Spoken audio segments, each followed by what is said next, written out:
कशा पद्धतीने हरकत घेण्यात आली? काही तर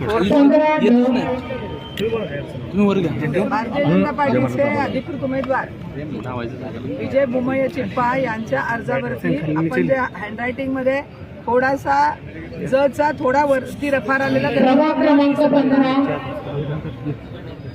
न दिसत होता, म्हणून निवडणूक निर्णय अधिकाऱ्यांनी बोलवलेलं होतं.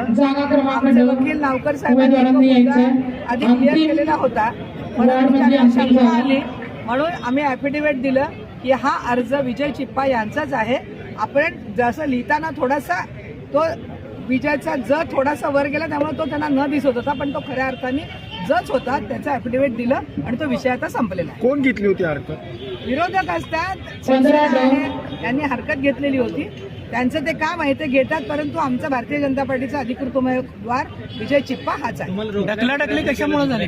कोणते कार्यकर्ते पळवत आता ते कार्यकर्ते अर्थात ते विरोधकच असणार ना. मला मी खरं म्हणजे वेळेत तिथे पोहोचलेली होती, परंतु त्या दारातच मला अडवण्यात आलं आणि त्यामुळे अडवण्यात आल्यामुळं मला इथे यायला थोडासा उशीर झाला, परंतु तो काही मुद्दा नाही. शहरामध्ये एक वातावरण वेगळ्या पद्धतीनं मेसेज गेलाय. मार लागला नाही, परंतु मला अडवण्यामुळे थोडासा यायला त्रास झाला.